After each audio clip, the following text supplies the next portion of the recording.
रेवाड़ी की सियासत में आरोपों का ऐसा सियासी बम फूटा है जिसने राजनीति का पारा बढ़ा दिया। पूर्व मंत्री कैप्टन अजय यादव ने केंद्रीय राज्य मंत्री राव इंद्रजीत सिंह, विधायक लक्ष्मण यादव और नगर परिषद चेयरपर्सन पर एक के बाद एक तीखा हमला बोलते हुए भ्रष्टाचार, अवैध प्लॉटिंग और प्रशासनिक कार्यशैली पर बड़े सवाल खड़े कर दिए। कैप्टन ने आरोप लगाया कि राव इंद्रजीत के करीबी अवैध प्लॉटिंग में लिप्त है। आखिर इन आरोपों के पीछे क्या है सियासी रणनीति? क्या रेवाड़ी में कांग्रेस और बीजेपी के बीच टकराव अब नए दौर में प्रवेश हो चुका है? और एसआईआर को लेकर कैप्टन की चेतावनी के क्या है मायने? भ्रष्टाचार बनाम विकास का नैरेटिव, 6 बार विधायक रहने की बात याद दिलाना और 2029 पर राजनीतिक दाव, तमाम मुद्दों पर उन्होंने जो कहा वो सब मैं आपको बताऊंगा। दोस्तों नमस्कार, मैं आपका यार जतिन पत्रकार। रेवाड़ी की राजनीति में एक बार फिर बयानबाजी तेज हो गई।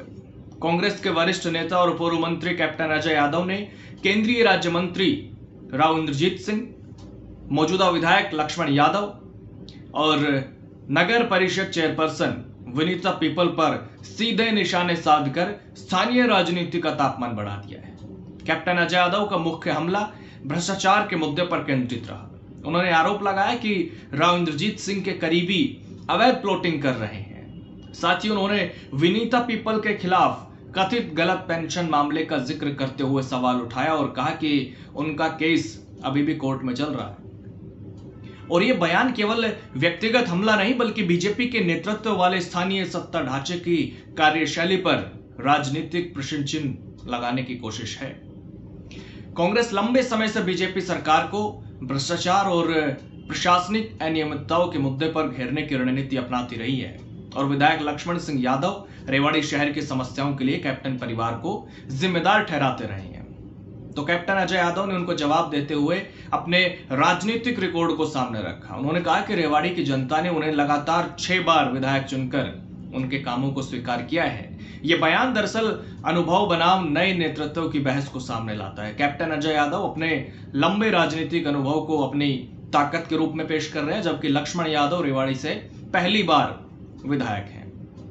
तो पूर्व मंत्री कैप्टन अजय यादव का यह कहना कि संभव है कि 2029 में लक्ष्मण सिंह यादव को टिकट ही ना मिले, यह केवल एक टिप्पणी नहीं बल्कि बीजेपी के भीतर संभावित राजनीतिक प्रतिस्पर्धा की ओर संकेत माना जा सकता है। वैसे राव इंद्रजीत खुद को इलाके का बड़ा नेता मानते हैं, 6 बार के सांसद हैं, लेकिन रेवाड़ी हलके में कैप्टन अजय यादव ने भी अपनी छाप छोड़ रखी है। 6 बार वो लगातार विधायक रहे हैं, जिसका जिक्र उन्होंने खुद भी किया।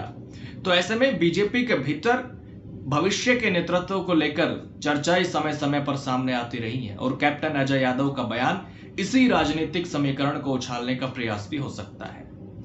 राजनीतिक आरोप प्रत्यारोप के बीच उन्होंने कांग्रेस कार्यकर्ताओं की बैठक में एसआईआर और BLO 2 प्रक्रिया पर विशेष जोर भी दिया। उन्होंने कार्यकर्ताओं से मतदाता सूची में पात्र मतदाताओं के नाम सुनिश्चित कराने और किसी भी गड़बड़ी की शिकायत करने को कहा है। यह संकेत देता है कि कांग्रेस अभी से चुनावी तैयारी और बूथ स्तर के संगठन को मजबूत करने पर ध्यान दे रही है। मतदाता सूची का रिवीजन किसी भी चुनावी दल के लिए बेहद महत्वपूर्ण माना जाता है, क्योंकि इसका सीधा असर जो है वो चुनाव परिणामों पर पड़ सकता है। तो रेवाड़ी में यह विवाद केवल नेताओं के बीच आरोप प्रत्यारोप तक सीमित नहीं है। एक तरफ कांग्रेस भ्रष्टाचार, लोकतंत्र और मतदाता सूची जैसे मुद्दों को लेकर बीजेपी पर हमला बोल रही है, तो वहीं बीजेपी अपने अलग प्लान के साथ राजनीति को आगे बढ़ा रही है।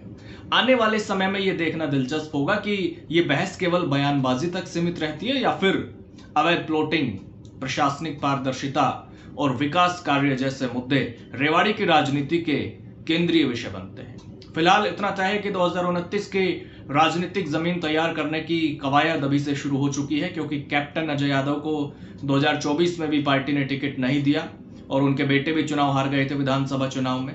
ऐसे में अब जरूर उनकी तरफ से तैयारियां शुरू हो चुकी है। हालांकि बीजेपी की तरफ से जैसे 2019 में कोसली से विधायक रहे लक्ष्मण यादव को 2024 में रेवाड़ी से चुनाव लड़ाया गया, तो फिलहाल ये नहीं कहा जा सकता कि बीजेपी किसे रेवाड़ी से अपना उम्मीदवार बनाएगी। हालांकि आप रेवाड़ी की राजनीति को कैसे देखते हैं, अपनी राय आप जरूर दे सकते हैं। कमेंट बॉक्स के दरवाजे हमेशा की तरह आज भी आपके लिए खुले हुए हैं। नमस्कार।